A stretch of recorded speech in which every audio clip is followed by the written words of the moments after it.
사실을 인정해야 합니다. 더 이상 시간 끌면서 국민을 피곤하게 해서는 안 됩니다.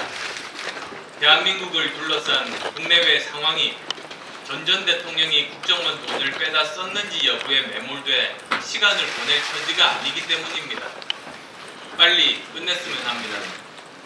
동시에 노무현 정권에 대해 뭔가 알고 있는 것처럼 행동할 게 아니라 있는 그대로 꺼내놓고 진위 여부를 심판받아야 할 것입니다. 검찰은 이명박 전 대통령에 대해 분노한다는 대통령의 언급과 무관하게 신속하고 엄정한 수사로 진실을 밝혀야 할 것입니다.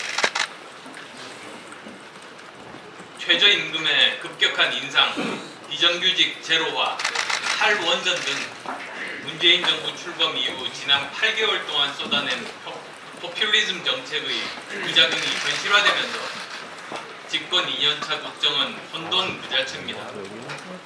정책의 부작용을 덮기 위해 국민 혈세로 땜질식 미봉책을 만들고 그마저 안되면 법규 강화, 세무조사 등으로 규제만 확대하는 악순환이 반복되면서 시장은 그야말로 쑥대밭입니다.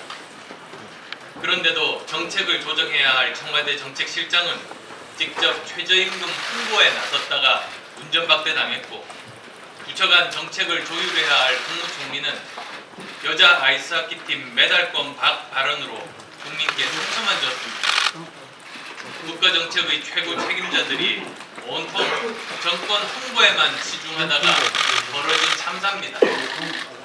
최근 암호화폐 규제와 거래소 폐지를 두고 벌어진 기획재정부, 법무부, 금융원, 금융위, 금감원 등 부처 간 업무 혼선은 한심함 그 자체이고, 관련 공무원들이 가상화폐 먹튀했다는 소식에 국민들 할 말을 잊었습니다.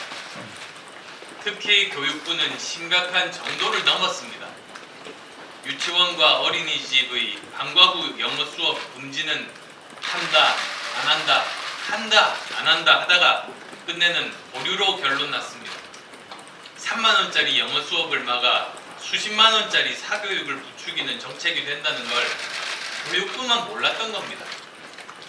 이뿐 아니라 지난해 8월 발표한 수능시험 절대평가 확대 결정 보류, 초등학교 한자 병행 확대 폐기 등 교육부 정책의 보류와 폐기는 상습적입니다. 교육부는 거의 보류뷰로 전락하다시피 했습니다. 교육부는 사과 그 이상의 책임을 느껴야 합니다. 교육은 정치가 아닙니다. 교육은 미래입니다. 현 정권 입맛에 맞는 졸속 정책만 쏟아낼 것이 아니라 국가의 미래 경쟁력을 위한 교육 철학을 토대로 장기적인 시각의 교육 개혁이 시급함을 명심하기 바랍니다.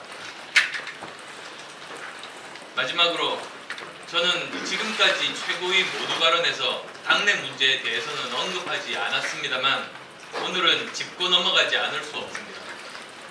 어제 바른정당과 통합을 반대하는 분들이 기자회견을 열고 2월 6일 별도의 신당을 창당할 뜻을 밝혔다고 합니다. 어처구니 없는 일입니다.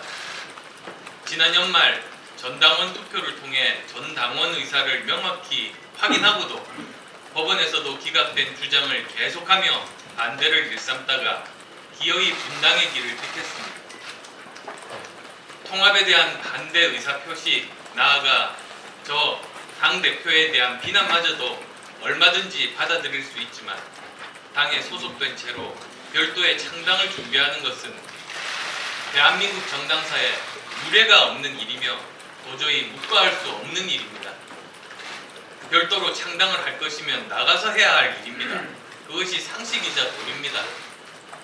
통합을 찬성한 전체 당원들의 뜻을 우습게 여기고 합법적인 전당대회의 무산을 꾀하고 다른 당을 창당하겠다는 행태는 해당 차원을 넘어 정치 윤리적으로 용인하기 힘든 지경에 이르렀습니다.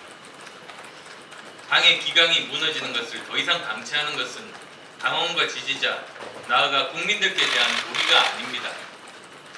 당대표로서 원칙과 기강을 바로 세우기 위해 당원 당규가 정하는 바에 따라 필요한 조치를 취할 수밖에 없음을 분명히 합니다.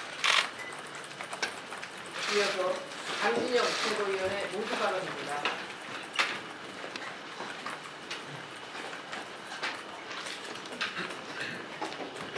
정부가 최저임금 급등에 따른 일자리 안정자금 3조 원의 지원 대상을 30인 이상의 기업으로도 확대하는 것을 검토하겠다라고 밝혔습니다. 예산은 한정되어 있는데 지원 대상을 어떻게 늘리겠다는 것인지 묻지 않을 수 없습니다.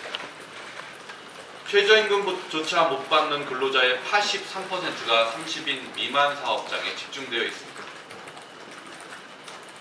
최저임금 미달자 수는 작년 기준으로만 300만 명이 넘고 올해에는 400만 명이 넘을 것으로 예측되고 있습니다. 그렇다면 30인 미만 사업장에 3조를 쏟아 부어도 모자랄 편입니다. 그런데 예산 증액도 없이 지원 대상을 더 확대하겠다는 것은 30인 미만 사업장에 대한 지원을 포기하겠다는 것에 다름 아닙니다. 정부가 이런 엉뚱한 대책을 세우는 것은 일자리 안정자금의 지원 건수가 너무 적기 때문인 것으로 보입니다. 지원 건수가 적은 이유는 일자리 안정자금을 지원하기 위해서는 4대 보험에 가입해야 되는데 최저임금 근로자들이 이것을 거부하고 있기 때문입니다. 결국 현실에 전혀 맞지 않는 정책이었던 것이 드러난 것입니다. 그런데 현실에 맞지 않는다고 해서 실제 지원 대상이 몰려있는 범위를 벗어나서 사정이 상대적으로 더 나은 곳을 지원하겠다는 것은 남의 눈에 물대기에 불과합니다. 그리고 국회에다가는 30인 미만 사업장을 지원하겠다고 해서 예산을 받아놓고서 엉뚱한 곳에 지원을 하는 꼴입니다. 결과적으로는 국회를 속인 것입니다. 근본적인 대책은 최저임금 급등 정책을 포기하는 것에 있습니다. 인상 속도의 재조정, 그것만이 불필요한 소모적 갈등을 없애는 길입니다. 북한 노동신문의 21일자 논평에서 역대 최악의 올림픽 대회로 기록될 것을 우리가 구원의 손길을 보내주고 있는 데 대해 남조선이 고마움을 금치 못하고 있다. 이렇게 논평을 했습니다. 같은 날 대한민국 청와대 윤영찬 국민소통수석이 북한의 참가로 평창올림픽 흥행을 확신하게 됐다. 이렇게 말을 해서 북한 노동신문 논조와 동일한 발언을 했습니다. 이러한 정부의 균형 잃은 인식 때문에 스포츠 소식은 언론에서 사라져버렸고 온통 북한 이야기뿐입니다. 이 정도면 올림픽인지 남북체전인지 분간이 어려운 지경입니다. 국민들이 자존심을 상해하는 부분은 우리 정부 당국의 태도입니다. 행여라도 현송월의 심기라도 거스를까 안절부절하며 저자세로 일관하는 당국자들의 태도는 참으로 봐주기 힘듭니다. 이번 방문에서도 일방적으로 방문을 중단하는 무례를 범해놓고도 해명이나 사과가 단 한마디도 없었습니다. 우리 정부가 경위를 설명하라는 요구를 했지만 묵살했는데 우리 당국은 북한에 대해 항의 한마디 하지 못했습니다. 우리 국민들은 우리 정부가 당당한 자세로 북한을 주도하는 모습을 원합니다. 안절부절하며 끌려다니는 모습을 원하는 것이 아닙니다. 현송월 씨는 2015년 12월 12일 베이징에서 저녁 공연을 불과 몇 시간 앞두고 돌연 공연을 취소해버리고 북한으로 되돌아가 버린 전력이 있는 사람입니다. 북한 예술단의 공연이 남한에서 실제로 열리게 될지는 끝까지 두고 봐야 할 일입니다. 북한보다 훨씬 우월적 지위에 있는 중국에서의 행동이 저 정도였다면 북한이 은혜를 베풀고 있다고 생각하는 평창에서 어느 정도일지는 가늠하기 어렵습니다. 우리 국민들은 북한에 대한 환상에서 벗어나서 냉철하고 객관적으로 보고 있습니다. 그런데 문재인 정부만 그리고 청와대는 20년 전 사고방식에서 화석화된 시각으로 보고 있습니다. 올림픽을 올림픽으로 보지 않고 정치 이벤트로 보는 이상 정부는 북한에 끌려다닐 수밖에 없습니다. 정부는 과욕을 버리고 올림픽을 제자리에 돌려놔야 됩니다. 그래야 성공할 수 있습니다.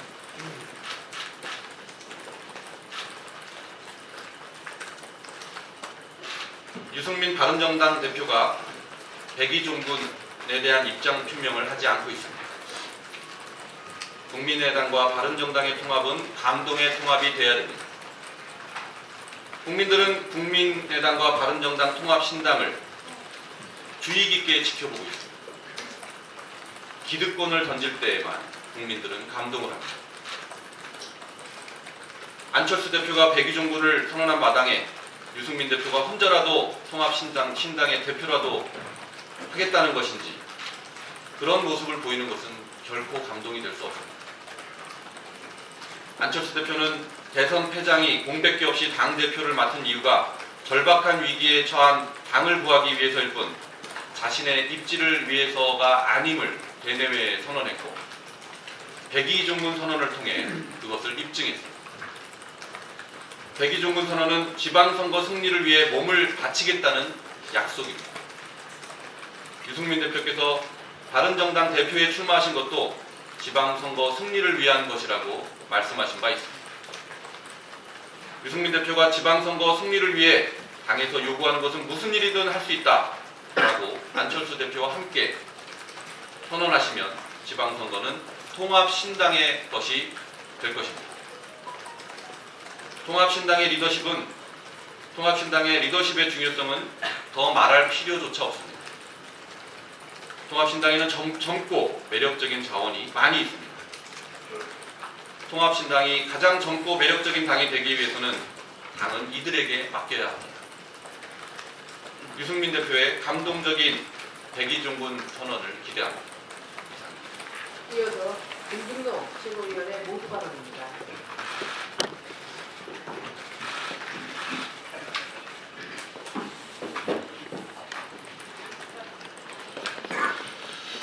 예, 오늘도 안보 문제를 짚지 않을 수 없어서 남북 회담하고 연관해서 한 말씀 드리겠습니다. 남북 대화의 북한의 5대 전략이라면 남남 갈등 이미 시작됐죠. 한반도 기회를 포함해서 여자 하키팀 단일팀 문제 이런 거 포함해서 남남 갈등이 이루어지고 있습니다. 두 번째는 한미 갈등. 정부는 트럼프 대통령께서 100% 지원하고 전적으로 지원한다고 그러시는데 미국의 조야에는 지금 상당히 불만스러운 워딩들이 나오고 있습니다. 특히 이제 작년 말에 CIA 판단이나 또 82 공정 특수부대들의 전력은 훈련, 또 어제는 F-35 스텔스기를 일본에 최초로 지금 배치를 했어요. 또 괌의 전략 자산들을 지금 다른 데보다 증강하고 있고, 엊그제는 참 묻지 못할 일이지만 핵 잠수함이 부산항에 입항하려다가 정보가 엇박자나 시내로 가라고 그냥 돌아간다. 이런 일련의 상황을 보면 한미 갈등이 이미 상당히 깊어지고 있는 그런 형국을 볼 수 있습니다.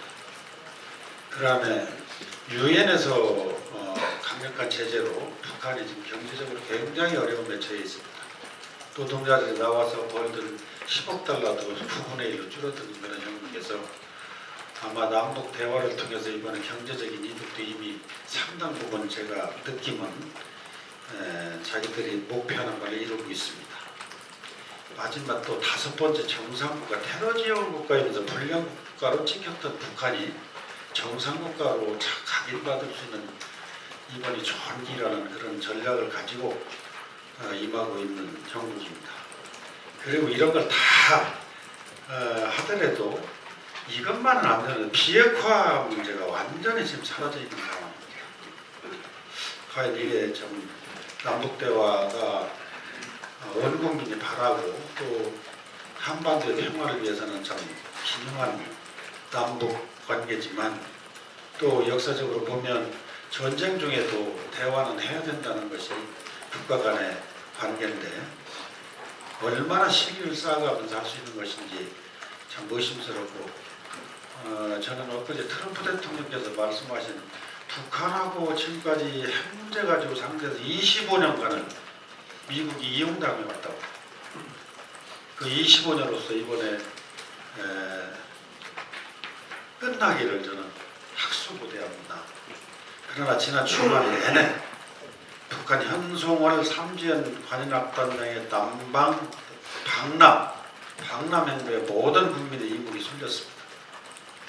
그가 착용한 모피와 부츠 그리고 손에 쥔 핸드백 등 현송월 패션 보도가 쏟아지기도 했습니다. 예상했던 대로 북한의 평창 참가 소식에 우리 국민과 세계인의 이목이 집중되고 있습니다. 이번 주에는 남측 선발대가 금강산과 마신령 스키장을 둘러보고 북측 선발대가 평창올림픽 경기장을 점검합니다. 북한이 의도한 시나리오에 따라 움직이고 있는 형국입니다. 북한이 정신을 못 차릴 정도로 뉴스를 만들어내는 사이 정말 중요한 비핵화 논의는 소리 소문 없이 사라져버렸습니다. 새해 들어 북한의 올림픽 참가와 남북대화 분위기에 휩쓸려 정작 중요한 과제인 북한의 핵 미사일 도발 경기를 늦추는 게 아니냐는 의구심이 커지고 있습니다. 남북대화를 통한 한반도 평화를 어느 누가 반대하겠습니까? 우리뿐만 아니라 전 세계인이 바라는 바일 것입니다. 또한 평창올림픽에서 남북 단일팀의 꿈을 이룬다는 것은 남북 문화교류 활성화의 기틀을 세운다는 점에서 큰 의미를 찾아볼 수 있습니다. 하지만 미국 행정부와 의회는 대북 제재의 강도를 더욱 높이고 있습니다. 항공모함이나 핵추진 잠수함 등 미군 전략자산이 한반도 인근에 집결하는 것은 물론이고 미 80의 공정사단은 전쟁에 대비한 실전훈련을 진행 중이기도 합니다. 지난주 밴쿠버 20개국 외무장관 회의에서도 틸러슨 미 국무장관, 고노다로 일본 외무상 등 주요 동맹국 장관들은 강력한 압박을 해야 한다며 일관된 목소리를 내고 있습니다. 헤일리 유엔 주재 미국 대사도 남북한이 오른손을 잡고 있다고 해서 위협이 사라진 게 아니다라며 국제사회에 경고 메시지를 계속해서 던지고 있습니다. 북한의 숨겨진 의도를 정확히 파악해야 합니다. 평창올림픽이 끝나는 3월이 지나면 북한은 불량국가의 이미지를 벗고 정상국가의 힘을 세계에 각인시키면서 핵미사일 개발을 완성하고 체제선전을 성공적으로 마치고 또다시 핵미사일 도발을 감행할 것으로 예상됩니다. 평창올림픽 이후 안보 상황은 급변할 수 있습니다. 3개월뿐인 평화에 우리 국민을 위험에 내몰리게 할 수는 없습니다. 북한이 평창에 오는 이유는 평창을 도막으로 하여 핵보유고로 가려는 고도의 전략이 아닌가 우려를 금할 수가 없습니다. 지금처럼 비핵화에 대한 북측 변화는 요구하지 않고 일방적으로 내어주기만 한다면 우리 국민이 20년간 공대로 유치한 올림픽의 기회를 체제선전장으로 만들어버리지는 않을까 심히 걱정스럽습니다. 얼마 전 뉴욕타임스 아시아판 일면에는 북한이 한국을 갖고 논다라는 제목의 기사가 실리기도 했습니다. 북한이 한국을 갖고 노는 것인지 아니면 한국이 북한의 대화 기회를 활용해 한반도 평화의 기틀을 만들어낼 것인지는 두고 볼 일이지만 어떠한 경우든 남북 대화의 최종 목적은 한반도 평화이며 한반도 평화는 오직 북한의 비핵화를 통해서만 가능하다는 흔들리지 않은 메시지를 분명하게 전해야 할 것입니다. 북한 예술단이 어느 호텔에서 무슨 음식을 먹든 현송월이 무슨 옷을 입고 어떤 가방을 들든 그것이 우리의 눈과 귀를 가려서는 결코 안 될 것입니다. 북한의 기만적 평화 공세에 정신줄을 놓아서는 절대 안 될 것을 촉구합니다. 이상입니다. 감사합니다. 국민의당에 출입하시는 언론 여러분에게 특별히 감사 말씀 전합니다. 이상으로 회의를